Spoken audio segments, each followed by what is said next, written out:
Doctor Yunus প্রধান উপদেষ্টা হলে কি হবে? অন্তর্বর্তীকালীন সরকার গঠন করা হচ্ছে কাদেরকে নিয়ে?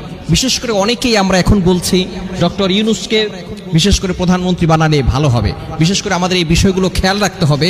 যদি তিনি এখন প্রধান উপদেষ্টা হয়ে যান, অনেকে মনে করছেন তিনি আওয়ামী লীগ বিরোধী ছিলেন, তিনি আওয়ামী লীগ সাপোর্ট করতেন না, এবং বিশেষ করে আওয়ামী লীগের সাথে ভারতের সাথে একটা সংযুক্ত রয়েছে এবং যার কারণে তিনি ভারতের সাথে সম্পর্ক রাখবেন না। অনেকে এই বিষয়টাকে ফোকাস করে আমরা মনে করছি যে ডক্টর ইউনূসকে দিলে ভালো হবে। তবে আমাদেরকে এই বিষয়গুলো খেয়াল রাখতে হবে যে তিনি কিন্তু ব্যাংকের সাথে জড়িত আছেন, সুদের কারবারের সাথে জড়িত আছেন, যেটা ইসলাম সাপোর্ট করে না।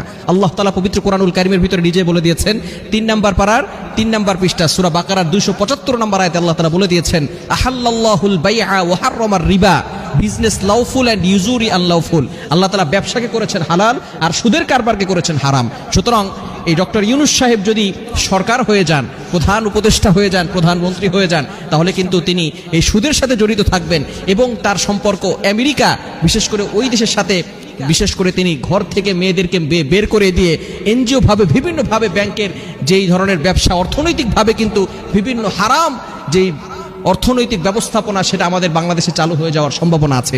সুতরাং এই বিষয়গুলো খেয়াল রাখা দরকার।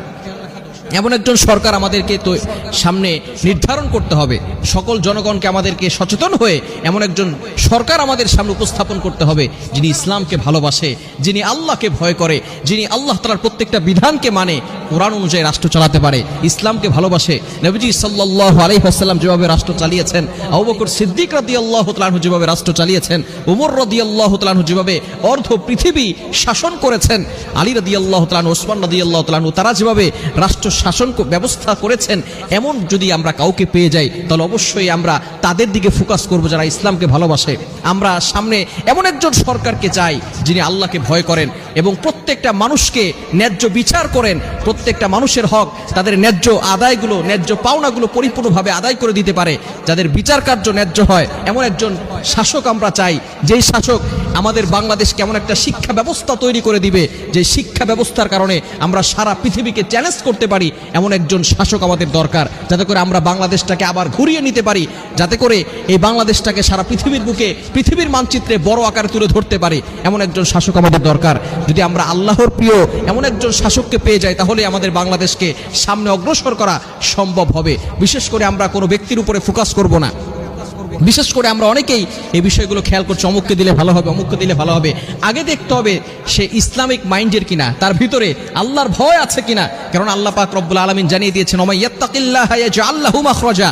যার ভিতরে আল্লাহর তাকওয়া আছে, যার ভিতরে আল্লাহর ভয় আছে, তার জন্য আল্লাহ পাক রব্বুল আলামিন হাজারো দরজা খুলে দেন, তার জন্য আল্লাহ পাক রব্বুল আলামিনের সাহায্য আসে, আল্লাহ তাআলা তাকে ভালোবাসেন, আল্লাহ পাক রব্বুল আলামিন তাকে মহব্বত করেন। সুতরাং এমন শাসক আমরা চাই, যেই শাসক ন্যায্য বিচার করবে, যেই শাসক মানুষের হকগুলো পরিপূর্ণভাবে আদায় করবে এবং আল্লাহর ভয় তার ভিতরে থাকবে, সে কখনো বেইনসাফি করবে না। যাতে করে এমন কিছু আমরা না করি। আল্লাহ পাক রব্বুল আলামিন আমাদের সকলকে এই বিষয়গুলো বুঝার তৌফিক দান করেন। তবে এখন সাময়িক সময়ের জন্য ডক্টর ইউনূস সাহেবকে দিলে, কিছু সময়ের জন্য, যাতে করে আমাদের দেশটা একটু স্থিতিশীল হয়, এই জন্য সাময়িক সময়ের জন্য ডক্টর ইউনূস সাহেবকে দিলে আপাতত ভালো হবে। তবে অতি দ্রুত আমাদের বাংলাদেশে এমন একজন শাসক দ্রুতভাবে যাতে করে আমরা নির্ধারণ করতে পারি, আর অন্য কোনো দেশের মানুষরা যাতে করে আমাদের বাংলাদেশকে উপচে পড়ে খেয়ে ফেলতে না পারে, এজন্য দ্রুত আমরা শাসকের ব্যবস্থা করব, দ্রুত আমরা সরকারের ব্যবস্থা করব এবং সাময়িক সময়ের জন্য আমরা স্থিতিশীল দেশটাকে স্থিতিশীলে আনার জন্য আমরা ডক্টর ইউনূস সাহেবকে দিতে পারি। তবে আমাদের অবশ্যই খেয়াল রাখতে হবে ইসলামিক একজন সরকার যাতে করে আমাদের ভিতরে আসে এবং আল্লাহর ভয় তার ভিতরে থাকে। আল্লাহ তাআলা আমাদের সকলকে বুঝার তৌফিক দান করেন।